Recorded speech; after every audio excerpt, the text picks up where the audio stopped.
Welcome back po sa ating munting channel. Okay guys, ito po nga videos, ito pong si Boss Mike Cervera. Meron po siyang sinasabi dito about po sa mastermind dito po sa pagpatay kay Nima Alicia. So meron na po silang intel about po dito. Alamin po natin ang katotohanan sa loob ng videos na ito, komentuhan at reaksyonan na rin po natin. Pero bago ang lahat guys, huwag niyo po sanang kalimutang mag-like at mag-subscribe. Maraming salamat. Grabe ha. Pumatay kay Nima Alicia, pumunta pa daw sa bahay. Hala ka. Pinuntahan? Talaga ba? Hala ka. Andali ha, mga kababayan. Grabe, no? Ha. Kung sakasakali man na totoo yun, grabe no. Imagine niyo, yung pumatay, pumunta pa talaga dun sa burol. Ganun po kahayok or kahayop ito pong tao na ito, no? Balikan ho natin yung, naku, huwag na natin ano. Natandaan nyo ba yung balita? Nung unang-una sa TV5, di ba? Napanood nyo yun? Di ba mayroong mga tao na nagkiklaim, no? Na gustong pumasok doon sa sa bahay? Sino nakakaalala, no? Ako, Boss Mike Cervera, natatandaan ko yan. Na-interview yan ng mainstream media, TV5 yata, or Billionaire News, parang ganon. Parang itong dalawa na ito, isa gustong pumasok doon sa inuupahang apartment itong si Nima Alicia, tapos nag-claim sila na parang kamag-anak sila. And may kukunin lang daw sila doong pera or whatever. Ayan, natatandaan ko po yan. Tuloy po natin. Sino nakakaalala? Dali hanapin natin mga kababayan Hanapin natin. Kasi meron parang merong gustong pumasok sa bahay nun Wait lang, eto. The spot ang isang political vlogger Wait. Dito sa dulo. Ayan. Mga kababayan Ito ayan dito, Boss Mike. Yan. Mga kababayan, ito daw yung mga gustong pumasok di ba? Oo. Tama ba? Ito, to. Yan, Matapos ang pamamaril, dumating ang dalawang lalaki at matapos ang pamamaril, dumating ang dalawang lalaki, sabi rito, pilit pinabubuksan ang bahay ng mga biktima. Pilit pinabubuksan daw ang bahay ng biktima. Nako, mga kababayan ko, Eto na.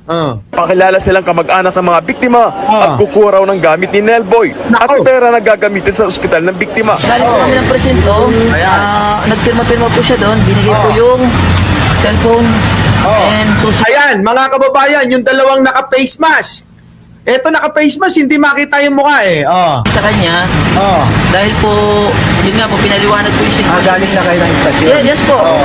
Nag-waiver po doon. Tsaka, mamaya, babalik po siya para ibalik din po yung cellphone.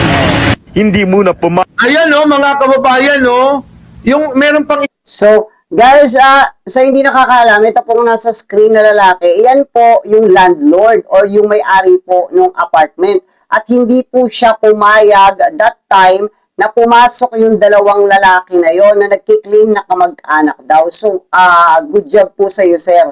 Isang natatakpan ang may-ari ng bahay. Humingi po ako muna ng clearance sa police tama. kasi baka under investigation pa po yung bahay. So, para po Tama po yung ginawa niyo, sir. Crime scene, sir. Ayan, mga kababayan parang may something daw kasi dito. Dali, usod natin, Boss Mike. Yon. Yan! Ito yung nakaitim. At saka ito daw yung naka-green, mga kababayan, naka-green, Ngayon, mga kababayan. Okay. Yung nakaitim, so ito yung nakatalikod at saka yung naka-green na face mask. Yan yung gustong pumasok doon sa inuupahang bahay ni Nima Alicia. Well, meron tayong nakitang videos nitong si JP na meron siyang sariling opinion doon po sa inilabas na mugshot ng dalawang suspect na namaril. Parang opinion niya daw po is parang ito po, yung dalawa na yun. Opinion niya lang yun guys and then nakita ko lang din po yun and sinabi ko lang po sa inyo. may nag-send po sa akin ng litrato. Opo, ha? Ayan, ha? May nag-send sa akin ng Okay. litrato. Eto, mga kababayan, may nag-send ng litrato. Ayan ang ngayon, sinasabi mga ko. Oh. Ayan guys yung sinasabi natin. Hindi ko po ni-review tong video na to, basta pinlay ko lang po. Kasi nakita ko nga po sa title ni Boss Mike Cervera is about sa mastermind. Yan nga po yung naiisip ko din. Yung dalawang suspect na pinost na nakamugshot na ay parang kahawig po nitong dalawa na gustong pumasok dito sa inuupahan ni Mima Alicia. So, kayo guys, ano sa tingin nyo? Pakilagay po sa comment section yung inyo pong mga tingin or opinion dito po sa dalawang ito. Ayan. Nako! Sabi sa akin, nang nag-send ng litrato, parang kahawig daw. Oo, eto, kabilt ng katawan, ano? Etong nabilugan na dalawa, parang iisang tao lang daw. Sa tingin nyo, mga Ako din, sa kababayan, tingin ko. parang, hindi ba, magkahawig? Hindi kaya, mga kababayan? Naku, mga kababayan ko. So ngayon, para bang ang sinasabi, pumunta pa sa bahay ni Mima, ganon? Ganon ba yon, mga kababayan? So Grabe. pagkatapos, di ba, ang balita ay binaril si Mima at saka yung kanyang live-in partner. Oo. Binaril sila ng 3:00 ng madaling araw. Ano po? 3:00 ng madaling araw nung sila ay binira. At doon nga ho napatay si Mima. So ibig sabihin, mga kababayan, kung totoo na pumunta pa pagkatapos na mamatay si Mima Alicia, abay pinunta nila. Ano ka? Kasi mga kababayan, iniisip ko rin, parang napaka-unusual, na may namatay, may pinatay, may inambush, may pinagbabaril, tapos bigla kang papasok sa bahay ng mga biktima. Di ba? Parang, ano yun? Bakit kailangan pumasok? Di ba, mga kababayan? Yun lang yung yung aking opinion lang. Parang nakakapagtaka na, bakit kailangan pumasok? Di po ba? Na may dalawang lalaki, nag-viral na parang sabi nila, parang napaka-creepy. Parang tulad sa kanta na nakakapagtaka. Na parang gigil na gigil silang pumasok sa bahay nila Mima Alicia, na ang sinasabi daw ay kukuha daw ng pera. Pera daw ang kukunin Oo. Di ba? To clear the evidence, sabi ni Alicia Doran, Eva Narita, Parang, Lisa Eunice, Oh. Pwede. Ay, grabe, mga kababayan, May something sa kanila. Talaga? Kayo, mga kababayan, eto lang, paliwanag lang.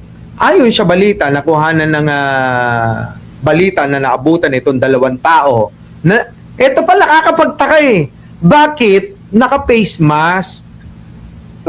Nakuha nyo? Bakit kailangan magtago ng mukha? Wala namang COVID, no? Di ba, no? Di ba? Bakit kaya nakatago ang mga mukha, no? Grabe sila. Ngayon. Eto na ngayon, May nag-send sa akin neto. Sabi, Sir Mike, tignan mo, parang magkahawig sila. Sabing ganun. Kaya sabi ko, saan mo nakuha tong video na ito?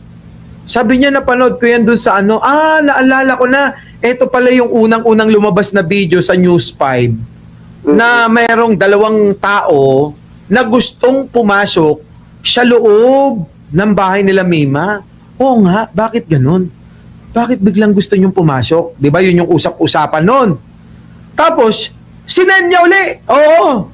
Boss Mike, tignan mo, oh. Parang magkamukha. Parang iisa.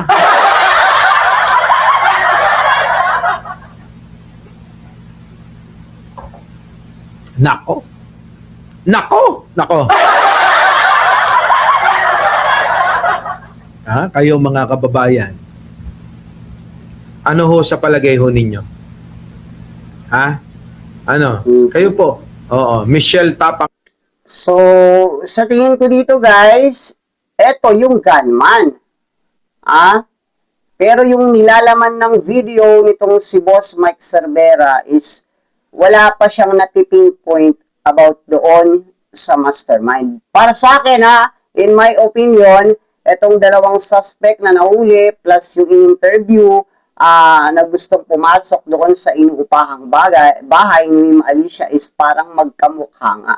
Tsaka nakakapagtaka kung bakit nila kiniklaim na nakamag-anak nila yung lalaki. Pero hindi naman pala. Lumabas mo yan sa balita guys Hindi naman pala kamag-anak ng boyfriend yata ni Ma'am Alicia itong dalawang in-interview dyan na gustong pumasok doon sa inuupahang bahay. Kayo po, ano po yung tingin nyo rito? Magkahawig po ba? Or nagkataon lang? Pero yung nilalaman po ng videos nitong si Boss Mike is wala pa siyang napipinpoint na mastermind. So, abangan po natin yan guys. Kaabang-abang po yan. At maraming salamat po sa ating mga kapulisan dahil sa mabilis ninyong pag-aksyon dito po sa Mimas case na ito. Ayan, maraming salamat po. Pakilagay na lang po ang inyong mga opinion dyan sa baba at mga reaksyon para malaman po natin guys kung magkamukha nga ba o nagkataon lang po. Ito pong dalawang feature na inilabas po dyan ni Boss Mike Cervera. Maraming salamat po. Huwag niyo po kalimutan mag-like at mag-subscribe.